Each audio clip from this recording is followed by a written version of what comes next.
The chandelier in the White Family Country Club dining room catches the afternoon light just right, sending fractured rainbows across mahogany that costs more than most people's cars. I watch dust motes drift through Eleanor's cloud of Chanel No. 5. As I follow the maitre d' to what he calls the family table, with that knowing smile he reserves for people about to get bad news over good wine. Arthur checks his Rolex before I even sit down. Third time in 30 seconds. Eleanor adjusts her pearls with the precise motion of someone who has practiced this gesture in a mirror. Meredith positions her iPhone at an angle that would make a film student proud, her smile sharp enough to draw blood. Everyone in their assigned seats. Everyone playing their part in whatever intervention they've rehearsed. Rebecca. Eleanor's voice has that particular warmth she uses when she wants something. You look lovely, darling. I'm wearing the same gray sweater I wore last Tuesday. She didn't notice it then either. I sit in the chair the maitre d' pulls out, the one that faces all three of them like I'm about to defend a dissertation to a hostile committee. The leather creaks. Someone in the kitchen drops a pan. Normal sounds in a very abnormal moment.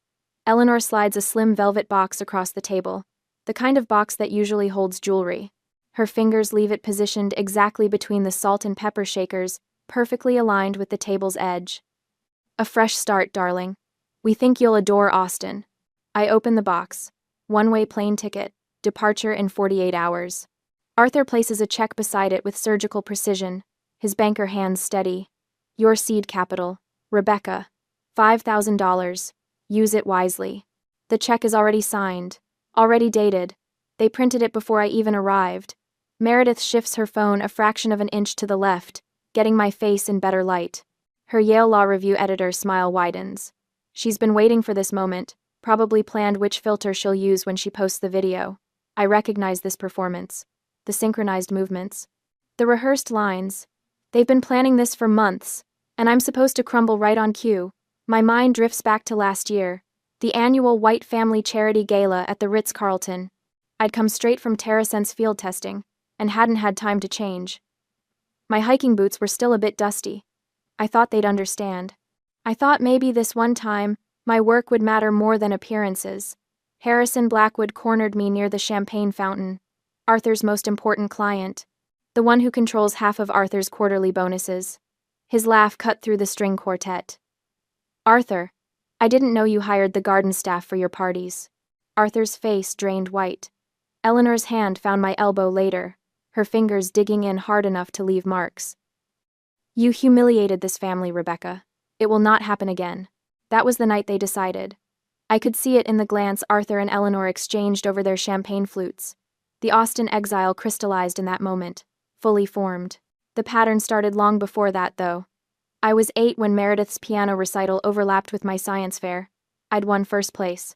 Created a working water filtration system from household materials.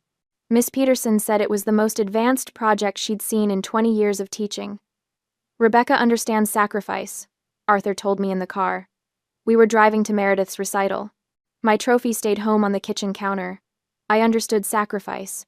I understood that debate team got canceled so Meredith could have mock trial.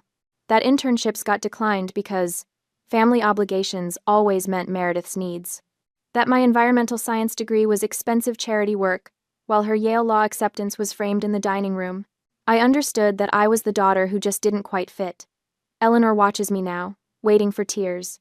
Arthur's already reaching for his water glass, preparing his tough love speech. Meredith's thumb hovers over the record button. I let the silence stretch. Let them savor it. Let them think they've won. Thank you. My voice stays level. Steady. I'll be smart with it. Arthur's shoulders drop. Eleanor's smile turns genuine. The Rebecca problem, finally solved. Meredith's disappointment flickers across her face. No tears for her video. No drama for her Instagram story. I fold the check with deliberate care, crease it once, and slip it into my purse. The paper is thick, expensive. The kind of check Arthur uses for important transactions. They don't know about the wire transfer. $8,500,000, confirmed 48 hours ago. Sitting in my account while they hand me $5,000 like it's a fortune. They don't know that Julian Vance, Agricor's CEO, called me personally. That Professor Kalin forwarded my recovery data to the AgTech summit. That their daughter, the embarrassment, the one who doesn't quite fit, built something worth buying. Arthur raises his wine glass. To fresh starts. I raise my water glass and smile. Let them think it's gratitude. It's not. 6 months before the Velvet Box and the Austin ticket, I sat in Professor Kalen's office at Stanford while he demolished my TerraSense proposal with the kind of precision surgeons use to remove tumors. The idea is fine, Rebecca. He tapped his pen against my printed presentation. 3 months of work, reduced to 18 stapled pages. But the data is thin. This is just a class project. The fluorescent lights hummed overhead. Someone's coffee maker beeped down the hall. Normal sounds in a moment that felt like falling. I'd expected pushback. Questions about methodology. Concerns about scalability. Not dismissal. What would make it more than a class project? Professor Kalen leaned back in his chair. Field data. Real-world application. Proof that your algorithm works outside a controlled environment. He slid the proposal back across his desk. Right now, you have theory. Investors want results. I walked back to my apartment through campus, past students celebrating the end of finals, past the coffee shop where Meredith and I used to study before she transferred to Yale. The proposal felt heavier in my backpack than it should. Theory. Just a class project. I'd heard variations of those words my whole life. From Arthur when I chose environmental science over economics. From Eleanor when I explained carbon sequestration instead of discussing wedding venues like Meredith. From every family dinner where my research became background noise to Meredith's latest achievement. But Professor Kalen wasn't family. He didn't have a stake in my failure, which meant he was right. I spent the next 3 weeks living in the university library, surviving on vending machine, coffee, and the kind of determination that comes from being underestimated your entire life. The Callaway Innovation Grant application wanted 12 pages. I gave them 30. They wanted 1 recommendation letter. I secured 4. They wanted a budget breakdown. I built a full financial projection model. The acceptance email arrived at 2 a.m. $75,000. I called home from the empty lab, too excited to wait for morning. Eleanor answered on the 4th ring. That's nice, dear. Her voice sounded distant, distracted. Listen, Meredith just made Yale Law Review. Can you believe it? The youngest editor in 15 years. Mom, I won the Callaway grant. It's one of the most competitive. That's wonderful, Rebecca. I need to go. Your father is on the other line with the Yale Alumni Association. The click of disconnection echoed in Stanford's empty lab. The fluorescent lights hummed. My laptop screen glowed with the acceptance email. $75,000 of validation that couldn't compete with Meredith's latest trophy. I looked at my TerraSense proposal, at 3 weeks of sleepless work, at proof that I could build something real. Then I got to work. The grant money went to an outsourced development team in Bangalore, carefully selected after weeks of interviews. Every contract specified my sole ownership of the intellectual property. Every line of code got documented, time-stamped, backed up in triplicate. I hired David Morrison, a part-time data analyst who worked evenings and weekends, piecing together the sensor network while teaching high school physics during the day. Professor Kalen stopped by the lab one evening, found me elbow-deep in calibration protocols. You're serious about this? You said I needed field data. I didn't look up from my laptop. I'm getting field data. 3 months later, I had my pilot program. A small family farm outside Fresno, 3rd-generation operation, desperate enough to try an unproven system from a Stanford student who promised better irrigation efficiency. The algorithm went live on a Tuesday morning in March. By Thursday afternoon, I knew something was wrong. The soil moisture readings fluctuated wildly.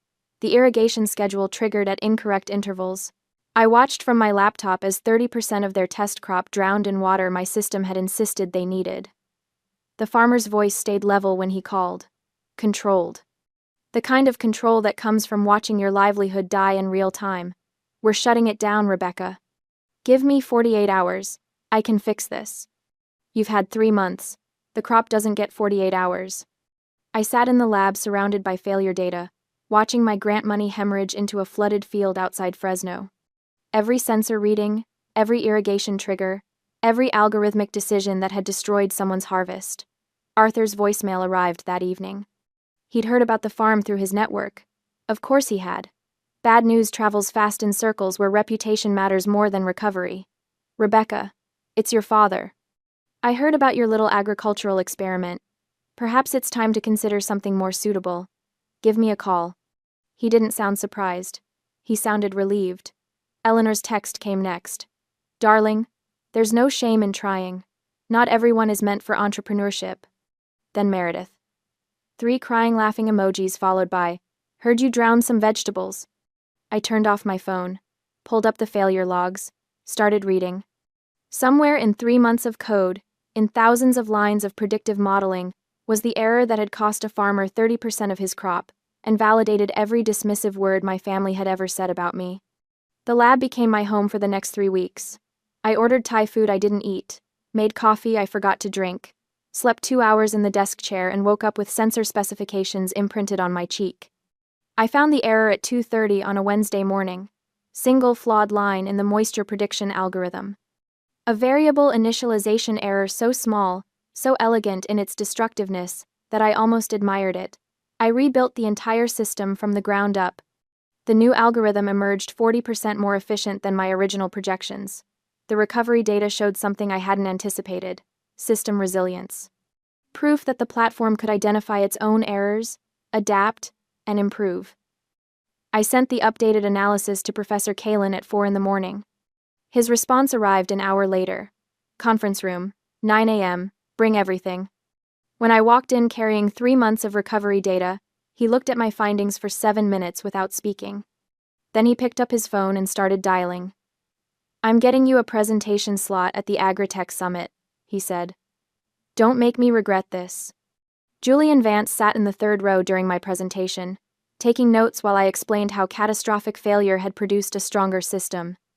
How the recovery logs proved adaptive resilience. How TerraSense wasn't just functional anymore, it was revolutionary. His technical team called me 2 days later. 4 senior engineers on the line, interrogating every line of code, every data point, every projection. I'd spent 6 months documenting everything. Every decision, every setback, every breakthrough. My meticulous records became my greatest asset. The acquisition offer arrived 24 hours after that call. $8,500,000, Director of Sustainable Development at Agricor's Chicago headquarters. I saved the wire transfer confirmation but didn't tell anyone. Not Professor Kalin. Not David Morrison. Certainly not my family. That secret felt like power, like proof, like everything they'd never believed I could build. The dessert arrives in a crystal dish, the kind that catches light and throws it back like tiny accusations. Crème brûlée. My favorite, according to Eleanor, though I've hated the texture since I was 12. She never noticed when I'd push it around the plate at family dinners, creating patterns in the burnt sugar crust instead of eating. I lift my spoon. The sugar cracks with a sound that feels too loud in the careful quiet of our table. Arthur leans back in his chair, the leather creaking under his weight. He's moving into speech mode. I can tell by the way he adjusts his cufflinks first, then his collar, the same ritual he uses before client presentations. Rebecca, your mother and I have given this a great deal of thought. His voice carries that boardroom authority, the one that closes deals and ends discussions. Sometimes tough love is the greatest gift a parent can give. You need to find your own path, without the shadow of family expectations. The irony would be funny if it weren't so perfectly on brand. Family expectations are the only thing they've ever given me. Eleanor dabs at her eyes with a napkin that probably costs $40. Her tears are perfectly timed, perfectly placed, not enough to smudge her mascara, just enough to glisten. We want what's best for you, darling. A fresh start where you can really discover who you're meant to be. Who I'm meant to be. As if I haven't already discovered that in a Stanford lab at 3 in the morning, rewriting code until my eyes burned. As if I haven't already become exactly who I'm meant to be, and they just couldn't see it. Meredith's smile stretches wider. She stopped trying to hide her satisfaction. Her phone sits on the table now, recording openly, getting every angle of my supposed defeat. She'll edit this later, add a soundtrack maybe. Something inspirational about family and second chances. This is exactly what I needed, I tell them. My voice stays soft, grateful. Thank you, for seeing what I couldn't see myself. Arthur's shoulders relax. Eleanor reaches across the table to pat my hand, her diamond rings cold against my skin. Inside my head, I'm doing math. Their $5,000 versus my $8.5 million. Their country club membership dues versus my director of sustainable development salary. Their carefully constructed intervention versus the wire transfer confirmation sitting in my email, dated 2 days before this dinner even happened. I've already won. They're just too busy performing to notice. The waiter refills water glasses. Someone at the next table laughs. Life continues around us while my family orchestrates my exile, completely unaware that I'm 3 moves ahead in a game they don't even know we're playing. There's power in this silence. Strength in letting them believe their own story. I spent 23 years trying to prove myself to people who were never going to look. Now I don't have to prove anything. I'm free. They just handed me freedom wrapped in a velvet box with a plane ticket inside. Meredith's phone buzzes. She glances down, her smile turning predatory. Posted, she murmurs, but loud enough for me to hear. Her fingers move across the screen with practice speed. My own phone vibrates in my purse. Once, twice, 10 times in rapid succession. The family WhatsApp is erupting. I know without looking what Meredith posted. Edited clips from tonight, probably. Strategic cuts that make me look lost and them look generous. A caption about fresh starts and family support. Maybe a prayer hands emoji. The responses flood in. I can picture them. Cousin Bradley. Putting in a good word at my Austin firm.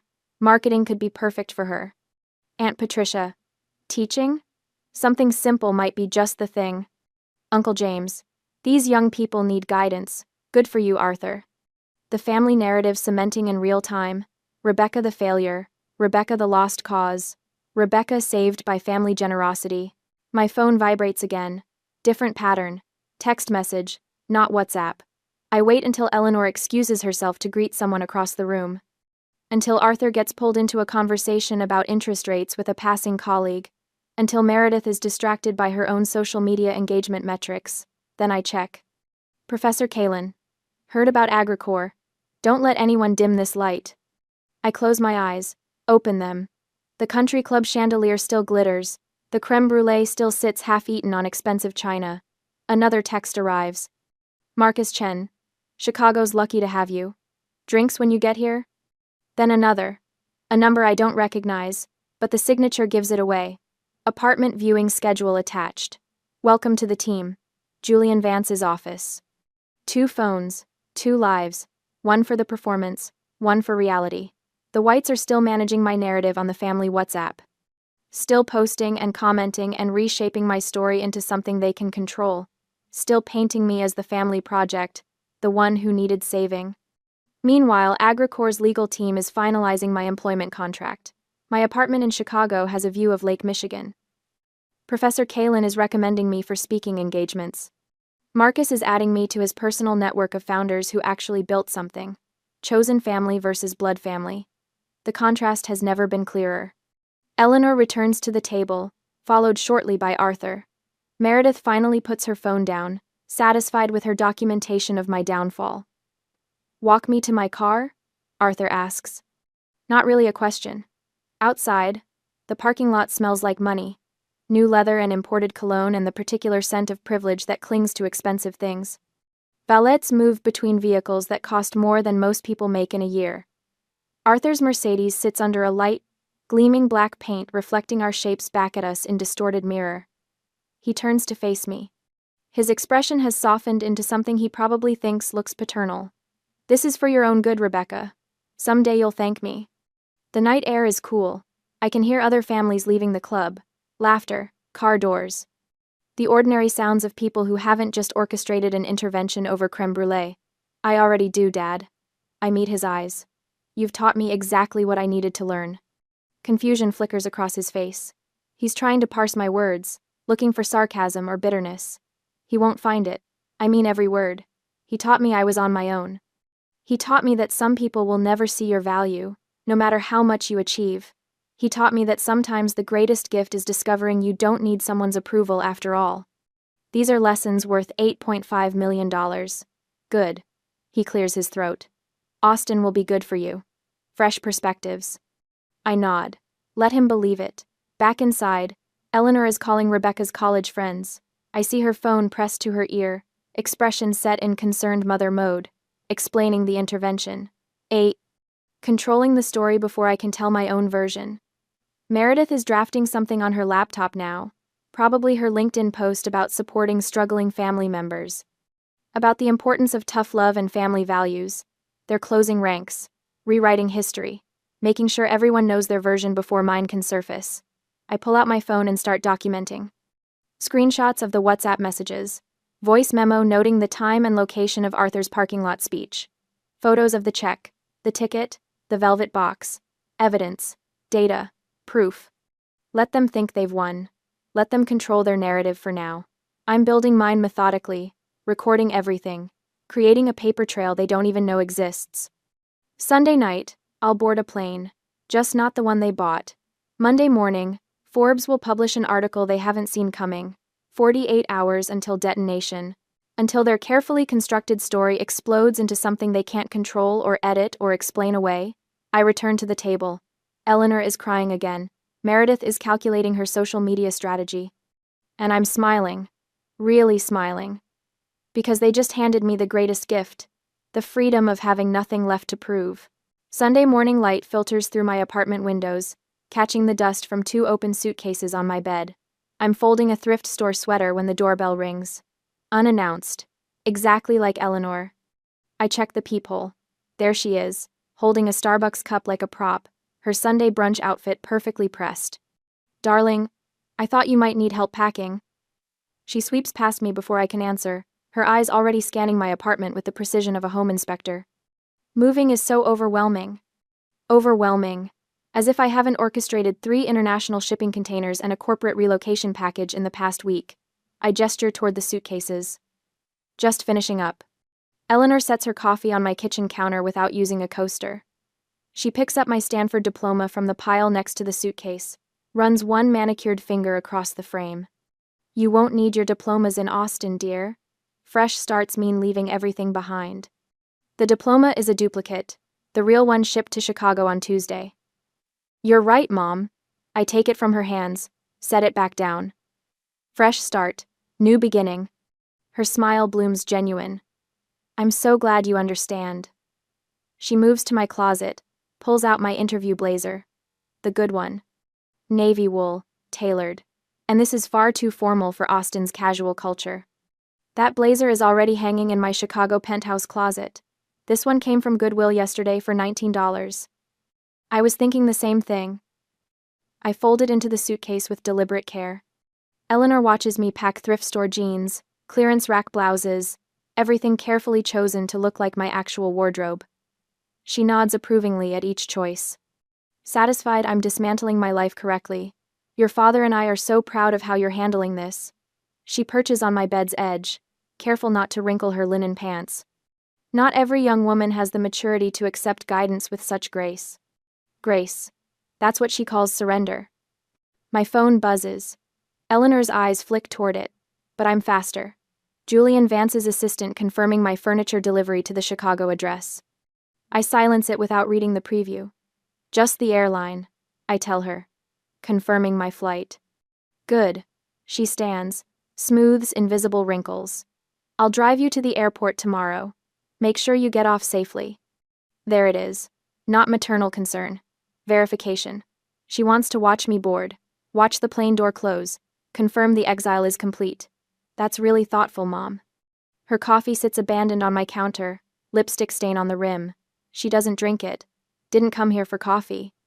After she leaves, I sit on my bed, surrounded by suitcases full of someone else's clothes. The Austin boarding pass sits on my nightstand, purchased with my own credit card, printed at home. It will never be scanned. My real flight to Chicago departs 3 hours after the Austin flight. Different airline, different terminal. The beautiful symmetry makes me smile. They taught me this game. How to perform one reality while living another. How to let people see exactly what they expect. I just became better at it than they ever were. Monday morning, Arthur sends his email at 8:30 a.m. sharp. I watch it arrive on my phone from O'Hare's Gate B17, waiting for my Chicago boarding call. The subject line, family update. The body, brief and efficient. Rebecca has relocated to Austin for a fresh perspective. We're confident this change will provide valuable clarity for her future. Valuable clarity. His code for cutting me off. The email goes to his entire professional network. 200 contacts built over 30 years. Every investor, every client, every board member he knows. The implicit message reads clear. Don't help her. Don't hire her. Don't take her calls. I'm holding my second coffee when Eleanor's Instagram post appears. A family photo from Meredith's Yale graduation. The three of them, perfectly posed. I'm cropped out so cleanly you'd never know I existed. The caption. Our little Yale Law Review star. So proud of Meredith's accomplishments. Family first. Proud mom.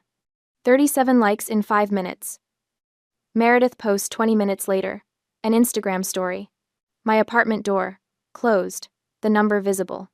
Then a shot of the empty parking space where my car used to be. Her caption overlaid in that cutesy script font. When siblings choose different paths. Wishing her well. 300 views already. They're not just exiling me. They're erasing me. My boarding group gets called. I silence my phone, gather my carry-on. The Austin flight has already departed from the other terminal. Eleanor probably stood at the window, watching it taxi away, believing I'm on it. The flight attendant scans my ticket. Welcome aboard, Miss White. Chicago waits. My corner office at AgriCorps, my penthouse overlooking Lake Michigan, my new life built on their dismissal. The plane's engines hum to life. 9 a.m. Eastern. The Forbes article goes live. I'm somewhere over Indiana when my phone starts vibrating with such intensity it nearly walks across my tray table. Airplane Wi-Fi loads slowly, but the Forbes headline appears in crisp black text. AgriCorps acquires revolutionary AgTech startup, TerraSense, for $8,500,000. The subheading, 3-year-old founder Rebecca White's irrigation algorithm, promises to transform sustainable agriculture. My professional headshot fills half the screen, the one Professor Kalin insisted I take last month. Not cropped out, not erased, front and center. The article details everything. The Callaway grant. The catastrophic farm test. The algorithm rewrite. The acquisition terms. My new title at AgriCorps, Director of Sustainable Development. I refresh my LinkedIn. Professor Kalin's post appeared 6 minutes ago. Proud of my student Rebecca White. True innovation happens when brilliant minds refuse to accept failure as final. Congratulations on the TerraSense acquisition. 43 shares already. Stanford's official account posted 5 minutes after that. The photo from the grant ceremony. Me holding the oversized check, Professor Kalin beside me, both of us grinning.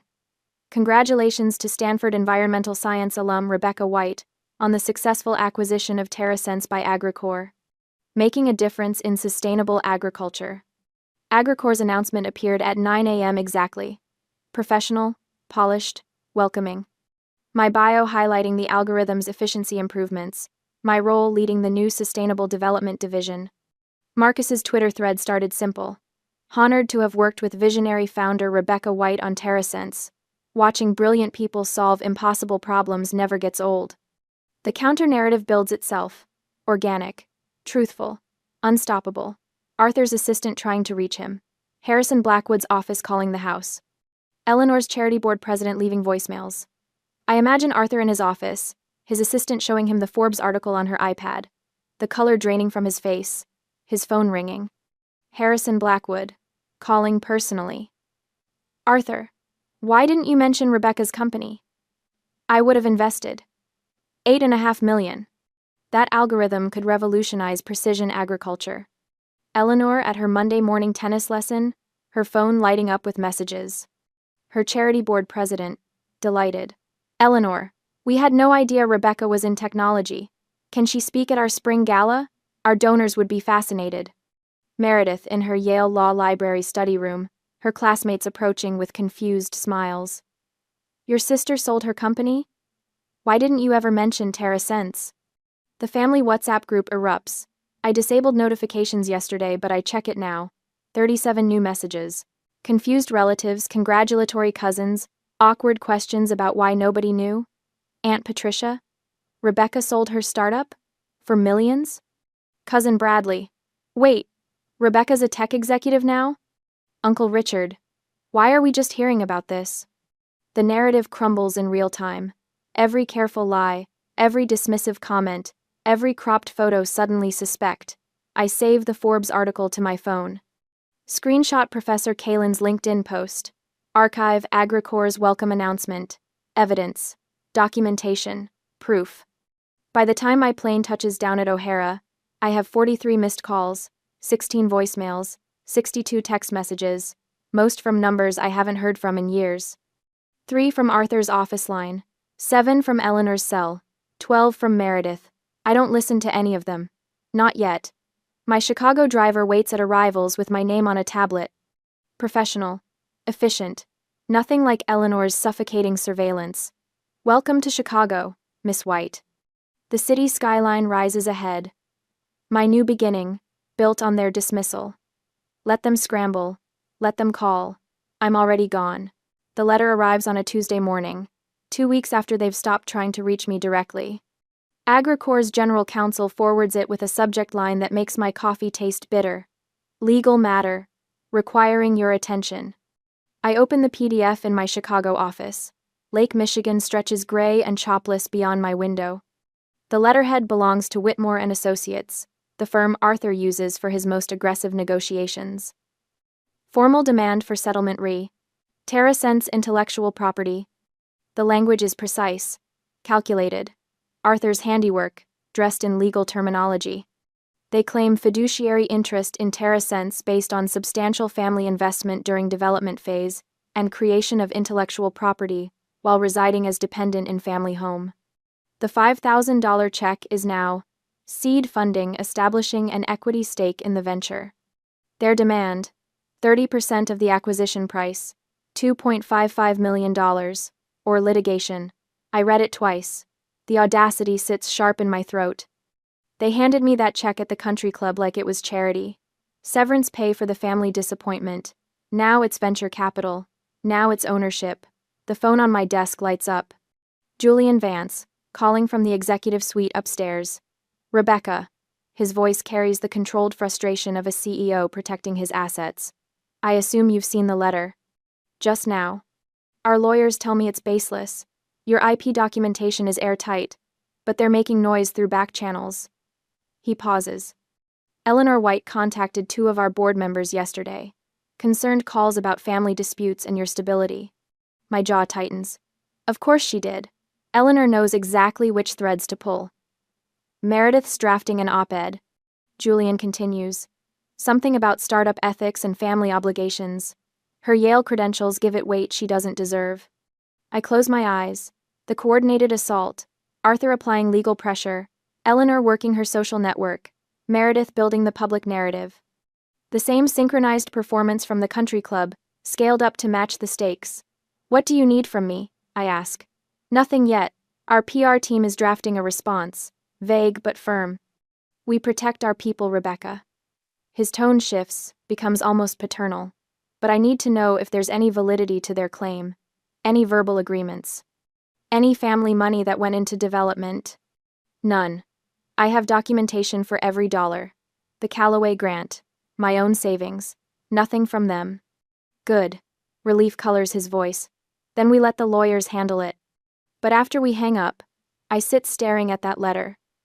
At the repositioned $5,000. At Arthur's signature, on the firm's authorization. My phone buzzes.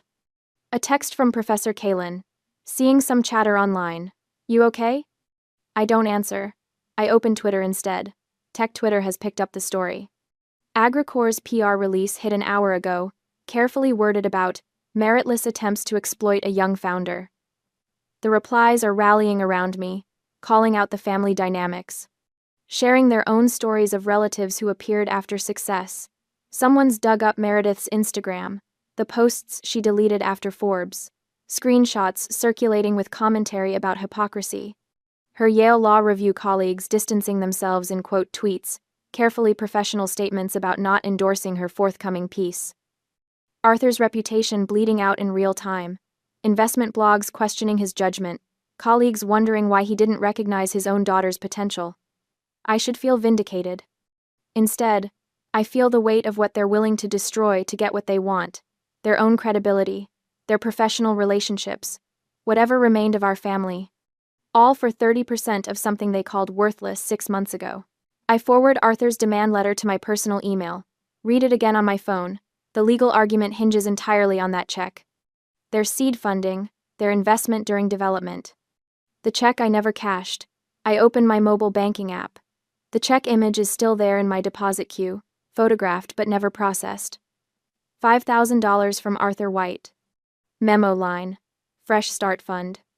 Not Terra Sense Investment. Not Seed Capital. Fresh Start Fund. Their own documentation betraying their claim.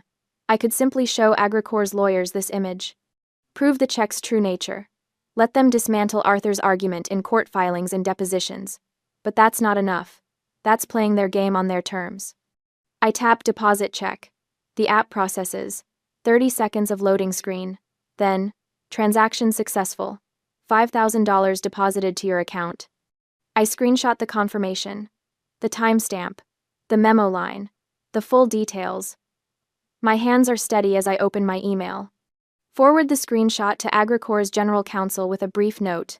For your records. Full payment received and accepted. Then I compose a new email. Direct reply to Arthur's lawyer. CC. Arthur White, Eleanor White, Meredith White. Subject. Your client's final payment. Body. Attached. Please find my acknowledgement of your client's payment. Thank you for finalizing this matter. All future correspondence can be directed to my legal counsel. I attach the screenshot. The deposited check. Their investment accepted as exactly what they intended it to be. Payment. Severance. The price of my exile. My finger hovers over send. I think about 8 years old at the science fair. Meredith's piano recital. The accumulated surrenders. The lifetime of being the daughter who understood sacrifice. I press send. The email whooshes into the void. 30 seconds later, my phone shows 3 read receipts. Arthur, Eleanor, Meredith. The silence that follows feels absolute. I go to my contacts. Find Arthur White. Press block. Find Eleanor White. Press block. Find Meredith White. Press block. My phone feels lighter without them. Outside my window, Lake Michigan catches the afternoon sun. The water turns silver. A sailboat cuts across the horizon, moving towards something I can't see. I save their letter, the demand, the threat, everything documented, like always. But this time, the documentation isn't defense, it's victory. They taught me to keep records. To be meticulous, to prove everything. They just never considered I'd use those lessons against them. 6 months later, morning light pours through the floor-to-ceiling windows of my Chicago penthouse, turning Lake Michigan into hammered silver. I'm drinking coffee from a mug Professor Kalin sent me, the one that says, "Data doesn't lie," in faded letters. My TerraSense Innovator Award sits on the bookshelf, half hidden behind a stack of industry journals. I didn't mount it on the wall. Didn't need to. The team photos from Agricor have replaced what used to be family portraits in my old apartment. People who actually see me when they look at my face. My calendar alerts ping. 3 meetings today. All of them matter. All with people who value what I built, not what last name I carry. The framed check hangs in my powder room.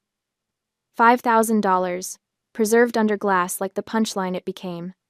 Guests always ask about it. I tell them it's a reminder that the best investments are the ones people make in themselves. Tonight is Agricor's holiday party. I'm speaking about failure and recovery, about how the catastrophic crop test in Fresno taught me more than any success could have. Young engineers need to hear that brilliance isn't avoiding mistakes. It's documenting them so precisely that you never make them twice. The venue glitters with that corporate holiday magic, all tasteful greenery and ambient lighting.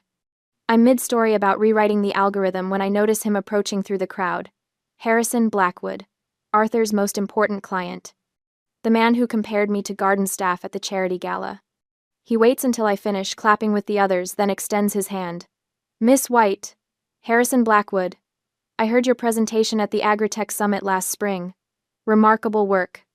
I shake his hand. His grip is firm, respectful. He has no idea we've met before.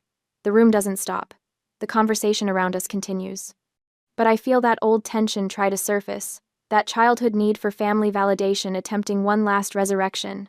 It dies quietly. Harrison launches into questions about soil sensors and predictive modeling. Technical questions. Smart ones. He's done his homework. He sees the algorithm now, not the dust on my boots.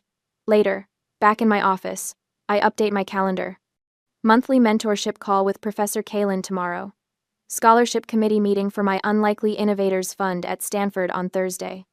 The fund targets students whose families don't understand their work, students who need someone to believe in their data before they believe in themselves. Therapy is Wednesday. Still processing. Still learning that systematic devaluation leaves marks even algorithms can't solve. A young intern stops by my door, hesitant. Maya. Brilliant with systems architecture, uncertain about everything else. Miss White? Do you have a minute? I wave her in.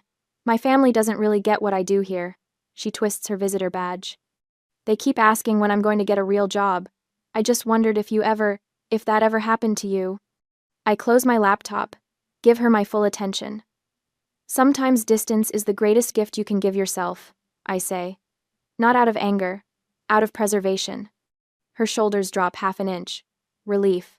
You're doing real work here, Maya. Trust your data. She leaves lighter than she came in. I recognize that walk. I used to have it. Christmas Eve arrives with snow that doesn't quite stick. My phone shows 47 missed calls from numbers I unblocked but archived. I listened to the final voicemail once. Eleanor crying. Actually crying. We miss our daughter, Rebecca. Please. It's Christmas. I archive it without responding. My chosen family arrives at 7. Professor Kalin brings wine. Julian brings stories about the latest board meeting. Others from AgriCorps filter in, carrying food and laughter and the easy comfort of people who chose each other. We eat. We talk. Nobody asks about my real family. Later, washing dishes, I catch my reflection in the dark window. Lake Michigan stretches behind me, vast and indifferent and beautiful. Same face they tried to erase. Same person they measured and found wanting. Still here, still building, still growing. Thank you for the seed money, I think. You taught me I could grow anywhere, even in exile. Especially in exile. The silence I've earned settles around me like expensive cashmere. Warm, deserved, mine.